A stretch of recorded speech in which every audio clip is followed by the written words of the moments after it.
Assalamualaikum warahmatullahi wabarakatuh. Ada Cikgu Nurlilawati ya. Cikgu Nurlilawati sebagai Ketua Panitia BM Sekolah Kelas Mantin. Okey. Dalam sesi pada kali ini iaitu sesi coaching dan mentoring ya. Okey, untuk permulaannya Cikgu Nurlilawati bolehlah ceritakan sedikit pengalaman cikgu selama berada di sekolah Kebangsaan Mantin. Okey, silakan Cikgu Nurlilawati. Assalamualaikum warahmatullahi wabarakatuh. Waalaikumsalam. Puan Azizah. Ya. Lama kita tak jumpa ya. Betul, ini PKP kan. Ada kekangan kita tak boleh nak jumpa. Itulah kita buat Google Meet hari ni. Okey, hari ni kita discuss ni berkenaan dengan isu yang yang kita akan bincangkan lepas ni, harap-harap dapat menyelesaikan beberapa masalah lah nampaknya. Okey, sebelum tu saya ceritakan sikit latar belakang lah sebagai Ketua Panitia Bahasa Melayu. Sebenarnya saya baru ambil alih panitia ni tahun ni. Walaupun begitu saya dah berkhidmat sebagai guru bahasa Melayu untuk tahap 2, lebih kurang pengalaman lebih daripada 20 tahun lah. 20 tahun. Oh, lama tu cikgu. Sama macam Puan Zizah juga, lama. Mesti banyak pengalaman ni. 20 tahun sebagai guru bahasa Melayu SKM. Di SKM sudah berapa tahun? Di SK Mantin lebih kurang 24 tahun kot saya rasa. 24 tahun. Dan mengajar untuk tahun 6 pun dah lebih kurang tahun 6 lebih kurang lama jugalah, 16 tahun kot. Ya. 16 tahun. Tetap dan berpencen. Tahun 6. Alhamdulillah. Itu kita memang memerlukan cikgu yang sebeginilah. Pengalaman ya, terutamanya mengajar tahun 6 ya. Lebih-lebih lagi sekarang ni kita dah pun diarahkan oleh Kementerian KPM untuk menjalankan PDPR menjalankan PDPR lah berikutan pandemik COVID-19 ya. Jadi sepanjang PDPR dilaksanakan, cikgu boleh tak berikan ataupun menerangkan keadaan sekarang macam mana PDPR yang dilakukan oleh guru-guru di rumah. Okey. Untuk sebagai KP lah, ada dalam saya ada juga melihat dan berbincang dengan sentiasa berbincang lah dalam grup WhatsApp Panitia Bahasa Melayu yang ada, dan kami saling berhubung. Nampak kalau dari segi perbincangan tersebut, PDPR ni yang untuk 3.0 ni berjalan mengikut apa yang dikehendakilah oleh pihak sekolah, terutamanya khususnya yang KPM. Cuma mungkin ada beberapa kekangan yang dihadapi oleh guru-guru BM kita lah, sekolah kita ni. Jadi sekarang ni tumpuan kita pada guru BM ya cikgu kan? Sebab saya yelah untuk BM lah kan. Ya. So isunya apa yang kita nak highlightkan kat sini ya Puan, ialah guru-guru yang maksudnya ada guru-guru yang kurang bersedia lah, kurang bersedia dalam menghadapi PDPR ni ya. Okey, cikgu dah ada membuat kajian ya, dah ada minta maklum balas daripada guru-guru BM yang lain kan. Jadi berapakah ratusan guru-guru ni yang menghadapi masalah lah dalam menjalankan PDPR ni? Boleh tak berikan pada saya? Okey, sebenarnya sekolah kita lebih kurang ada 20 orang guru BM tahap 1, tahap 2, dan dalam kalangan mereka tu ada yang mengajar dua-dua tahap lah, serentak, tahap 1 dan tahap 2 sekali kan, sebab kita kekurangan guru BM kan di sekolah. Jadi jadual tu memang ada yang kita tak boleh nak asingkan guru tahap 1, guru tahap 2 lah, tak boleh kan. So daripada apa yang saya tahu, ada lebih kurang daripada 20 orang tu ada lebih kurang 30% lah guru yang menghadapi masalah menghadapi masalah dari segi untuk persiapan untuk pengajaran online lah. Sebab kalau saya bincang dalam tu tengok, kalau ikutkan yang offline memang 100% semua mengikutilah pembelajaran yang dapatlah melakukannya. Cuma ada sebilangan lebih kurang anggaran dalam 30% yang masih mempunyai masalah untuk pengajaran secara online. Okey. Kira 30% daripada 20 orang guru BM ya. Ya. Inilah masalah guru-guru yang dihadapi oleh guru-guru dalam PDPR. Maknanya guru-guru ni tak ada bersedia ataupun mungkin ada sebab-sebab lain guru ni tak bersedia. Cuba cikgu jelaskan sedikit. Dia dari segi offline tu mereka memang dah bersedia lah, cuma daripada segi pembelajaran online tu kan biasanya cikgu-cikgu yang buat online ni biasa menggunakan Google Meet dan Google Classroom lah. Ada seorang cikgu ni kita tak sebut nama lah, nantilah kita dia ada beritahu masalahnya dia memang tak berapa pandai IT lah, tu masalah utamanya. Tak mahir lah.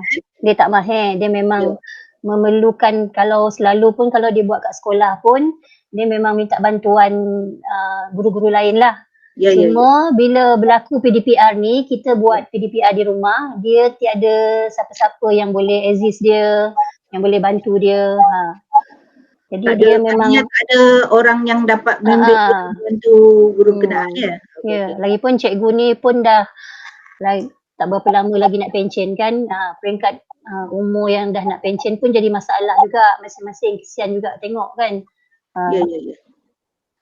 So ada juga yang cikgu lelaki ni, cikgu Samsudin ni, dia dah beritahu itu penggunaan dia punya internet di rumah je tak berapa stabil. Memang bila buat je nak buat online je, kejap ada kejap tak ada, putus-putus lah. Itu masalah lain yang kita hadapi lah. Dan yang tadi tu tak berapa mahir IT yang pertama. Yang kedua, talian internet yang tidak stabil lah ya. Kemudian ada juga cikgu dapatan daripada cikgu ni daripada WhatsApp tu, dia ada yang membantu, yang memberitahu bahawa sambutan daripada murid lah. Cikgu ni dah bersedia, cikgu ni memang mahir IT dan dia sentiasa membuat online kelas. Dia memang buat online kelas. Dan tapi respon daripada murid lah. Respon dari murid sangat terhad. Sebab ada yang dia beritahu yang kelas yang dianggap yang kelas macam ada 6 anggrek tu, kelas dia sambutan memang baguslah. 37 daripada 42 orang murid. 37 orang. 7 daripada 42 orang kalau tak salah saya. Yang sentiasa lah, yang memang average memang bagi sambutan. Itu untuk kelas nanti. Tapi kelas yang kelas tahun lain ada yang dapat kelas yang lebih kurang kelas yang bawah sikit, 7 orang, 8 orang. Yang sahaja yang mengikuti. Average memang macam tu. Cikgu ni memang buat online 100%. Itulah kekangan dia. Sambutan murid. Mungkin yelah kita pun tahu kan masalah daripada murid tu memang kita dah tahu daripada dah banyak kali dah kita tahu masalah budak ni macam pula kan. Mungkin itu semua faktor lah. Ada lagi tak cikgu? Sebab ataupun puncanya cikgu ni kurang berkesan lah dalam PDPR ni menghadapi masalah. Tadi cikgu ada cakap biasanya yang offline cikgu dah bersedia kan. Dan yang menjadi masalahnya sekira PDPR ni dijalankan secara online. Itu ada masalah guru-guru yang dah berumur 50-an ya. Jadi 50-an. tak mahir. Jadi bila di rumah mereka ni tak ada orang untuk membantu dia kan. Dalam ICT kan, dalam IT ni. Dia memang ada masalah lah Kemudian cikgu ada sebut tadi tentang internet kan. Ada masalah internet pula Kemudian capaian pun kadang-kadang okey, kadang-kadang tak ada gangguan. Jadi itu juga jadi masalah guru-guru nak online kan. Dan satu lagi sebabnya sambutan pula cikgu dah bersemangat nak online tapi murid pula Betul. murid yang kelas baik ni, yang kelas bagus ni nampaknya alhamdulillah lah 37 daripada 42 orang ni mengikutilah PDPR cikgu. Kemudian yang kelas yang murid yang kurang ni tak ramai kan. Dia mungkin ada masalah yang tersendiri. Baik. Yang guru lagi satu puan, guru tahap 1 juga ada masalah jugalah timbul. Ya. Respon daripada murid. Bila murid tahap 1 utamanya macam tahun 1 kan, bila buat online dia orang memang perlu bantuan daripada ibu bapa lah. Ya. Tapi bila tak ada bantuan ibu bapa, agaknya susahlah dia orang nak join kan kelas Google Meet tu. Itu salah satu sebab jugalah. Ya cikgu kan. Cikgu cakap tadi tahap 1 murid-murid ni baru belajar berapa bulan, sekejap sangat kan. Sekolah itu dah bulan 3, sekarang dah PKP, dah PDPR. Murid pun ada yang tak mahir, mungkin ada yang mahir kan. Jadi memang dah jadi masalah pada cikgu bila nak online. Lepas tu kita menghadapi pula dengan ibu bapa yang kerja kan. Bila ibu bapa kerja, jadi murid ni tak dapatlah dibimbing oleh ibu bapa. Kalau PDP secara offline, mungkin selepas waktu bekerja. Yalah, biasanya malam lah kadang-kadang sampai malam respon murid. Murid ni dapatlah dibimbing sama-sama oleh ibu bapa dia kan. Okey. Ada lagi tak cikgu katanya? Rasanya pun banyaklah kan kekangan dihadapi oleh guru-guru ni. Dari segi guru tu sendiri, macam mana cikgu? Dia berhadapan dengan masalah mungkin keluarga. Apa pendapat cikgu? Ya ada. Terlupa. Sebab ada seorang cikgu ni pun anak dia ramai. Jadi anak dia pun menggunakan peranti yang sama. Jadi anak-anak dia pun buat online juga. Sekolah menengah, sekolah rendah. Jadi dia orang terpaksa ikut jadual lah bergilir-gilir. Terpaksalah bagi-bahagi masa ataupun penggunaan laptop ke ataupun handphone ke. Ya. Kesian juga dengar. Betul lah kan? Itulah masalah kan. Yelah, kalau ada anak 2 orang, 3 orang, jadi berburu kan nak gunakan peranti, guna laptop, guna handphone kan. Memang itulah salah satu juga sebab guru-guru ni ada kekangan dalam PDPR ni. Okay. Itu saya sendiri pun ada juga sesekali masalah tu clash dengan anak. Anak sekolah menengah, dia pun nak guna laptop. Jadi terpaksalah bertolak ansur juga. Yelah kalau cikgu dah nak online masa tu, jadi dah berebut-rebut. Memang kita pun ada masalah kan sebenarnya. Okey. Baik, banyak tadi dah cikgu berikan kepada saya sebab-sebab yang menyebabkan cikgu-cikgu ni kurang berkesan dalam ataupun kurang bersedia untuk menjalankan PDPR secara online lah kan. Kalau offline tu insya-Allah lah. Baik, berbalik kepada tadi tu, jadi saya nak cikgu pilihlah mana satu masalah yang jadi pilihan untuk cikgu bersama dengan panitia untuk menyelesaikan dalam PDPR ni. Okey. Ikut apa yang saya dah bincangkan, dengan guru-guru ni sebelum-sebelum ni kan, sebab kita sentiasa je lah berwhatsapp dalam grup panitia tu. Untuk guru-guru yang biasa guna online ni tak ada masalah lah. Cuma saya selalu mengingatkan mereka supaya meningkatkan, menambah baik lah dari segi menambah baik dari segi cara, skill ataupun penggunaan. Contohnya sewaktu maksudnya dia lebih kreatif lah dalam penggunaan ICT dalam PDPR tu kan.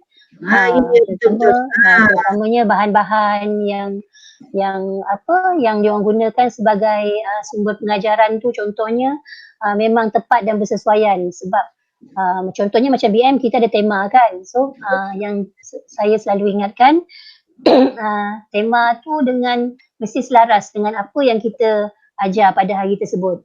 Tak boleh lagi lah tentang SP dan isi kandungan dia semula. Dan ada lagi?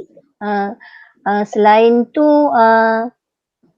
untuk cikgu ada beberapa yang 30% tadi yang saya kata memang tak berkemahiran dalam IT tu, kita pun sebenarnya sebagai cikgu, saya pun kiranya pun tak berapa mahir juga. Jadi cuma yang boleh kita buat, yang saya nampak kat sini, cikgu tu bila dah berbincang dengan cikgu tu, dia banyak menggunakan modul lah, lembaran kerja dan modul.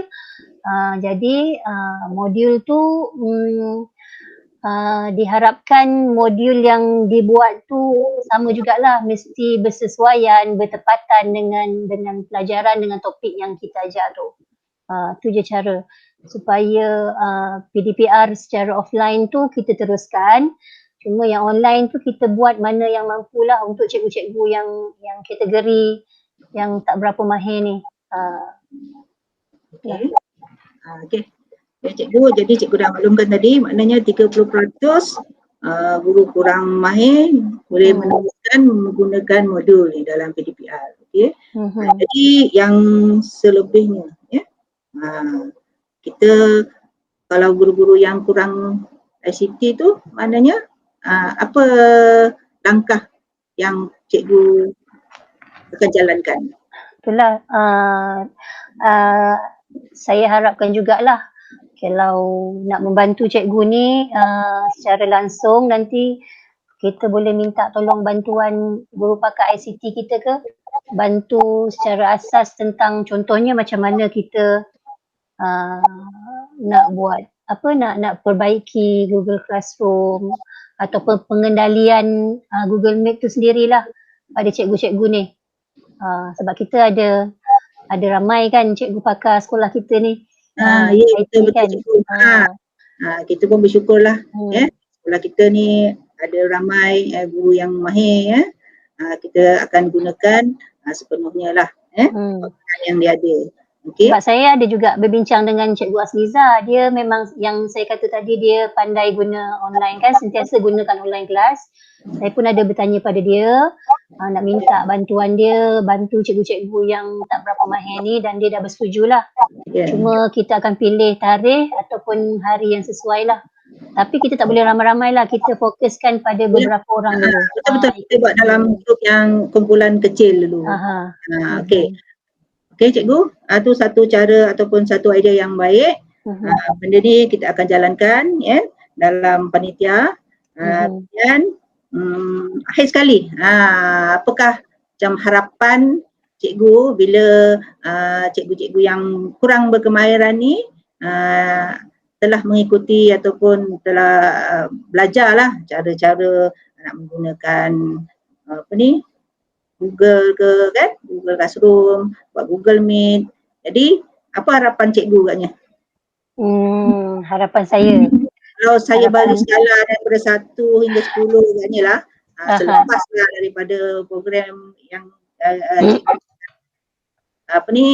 dah rancang tu kan, agak-agak dalam skala berapa?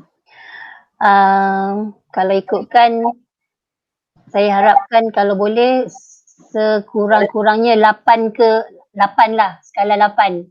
Maksudnya skala 8 tu kita dah tetapkan semua guru boleh menggunakan online, dan guru yang kurang mahir tu at least sekurang-kurangnya macam 1 minggu tu paling tidak 1 kali dia gunakan online.